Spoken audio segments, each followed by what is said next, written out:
Well, just in case people haven't heard of Cenex, we're an independent, not-for-profit consultancy set up in 2005 by the UK government and the automotive industry to help new technologies coming down from universities and other interesting projects that are developing them into the mass market. Our full name is the Centre of Excellence for Low Carbon and Fuel Cell Technologies, thankfully shortened to Cenex. And we're divided into I have colleagues on a transport team who look at everything that moves and how to decarbonise it, from fleet to ferries and lawnmowers and lorries. And then I'm over on the energy systems and infrastructure side. And so my role in infrastructure strategy is to lead the work thinking about what electric vehicle and other low carbon infrastructure is needed, where, when and how, what kinds of infrastructure are best, how to provide it with the right kind of power so that we don't blow up the local substation. And so we advise councils, charities and companies on the best actions they can take to move across to electric vehicles. As a bit of a side also, I'm involved in a range of innovation projects which are very relevant to the conference, particularly vehicle to grid, wireless charging and other ways that we can make sure that we have charge points available for use. Well, it's exciting times as we come towards the COP26 conference, and it seems every day there's a new news story or a report out explaining how the UK is making progress towards carbon emissions and net zero 2050, and areas in which perhaps a lot more could be done. As for Cenex, we ourselves work really hard as a company to try and be low emission. That has obviously been particularly easier during the pandemic when many of us have been working from home. But we make sure that we make the most of online meetings and using sustainable modes of transport to get about. But actually, I suspect our best impact is in the way that we work with our clients to help them to think about how to lower their emissions in transport. So we're working on marine projects at the moment. We're looking at ferries and boats and how they can move away from dirtier fuels to cleaner fuels.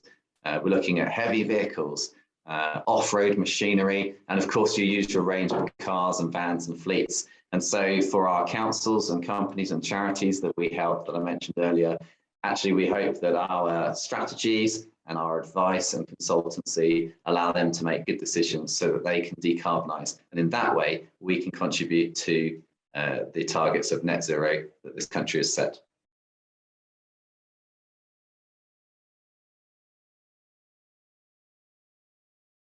Well, there's plenty of challenges, and I'm very grateful that that means that I have a job. So there's a whole load of questions that come out of this to do with best kind of power sources, how to make sure that the power source is renewable and low emission, and how to ensure this is all done in a cost-effective way.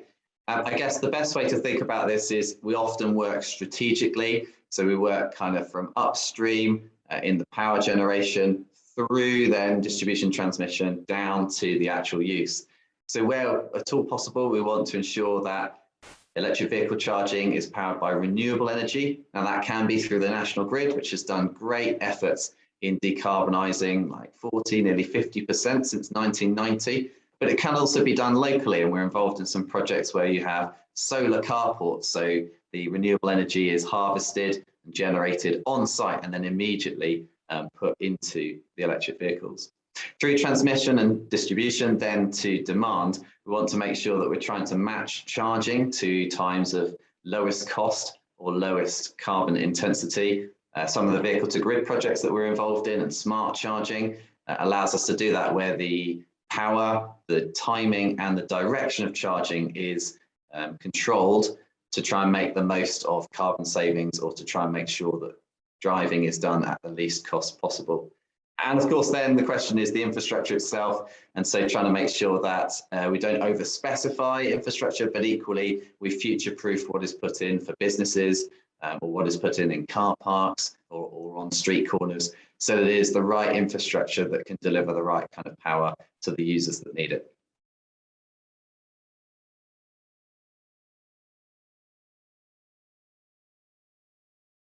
Well, we're really excited to have been involved in the first vehicle to grid installations in the UK in the FS project. In fact, We like to say this is also the first vehicle to grid unit that adorns a meeting room wall through just in the other room behind me.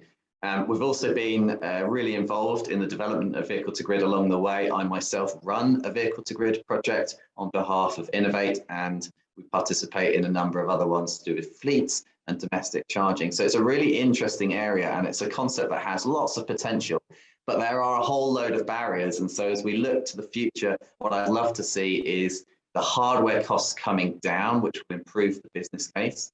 The range of vehicles which can accept vehicle to grid. Many of you listening will know at the moment this is really restricted to Nissan and Mitsubishi vehicles, but as CCS, the other charging standard, allows for bi-directional charging perhaps in the next 2 or 3 years, then that will expand the range of vehicles that can take advantage of this and be involved. And then lastly, the formation of market. At the moment, we see in a lot of the innovation projects that we can theoretically participate in markets and selling this energy back to the grid for benefit, but actually there aren't really robust value pools there available today. So I think I'd love to see more innovation and more progress in the formation of good market mechanisms to harness the value of vehicle to grid. And we've had some great conversations with our sponsors Innovate and their funders OZEV and BEIS about this.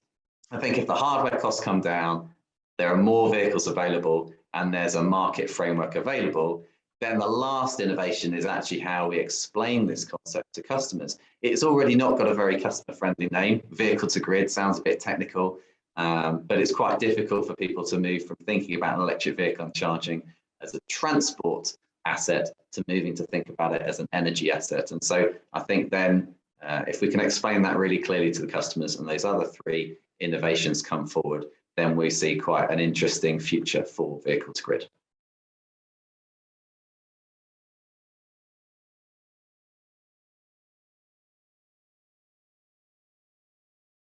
Yes, I had a great time at Cambridge and was really fortunate to study geography. And it's great to see how many geographers have made it out into the industry, often rubbing shoulders with them.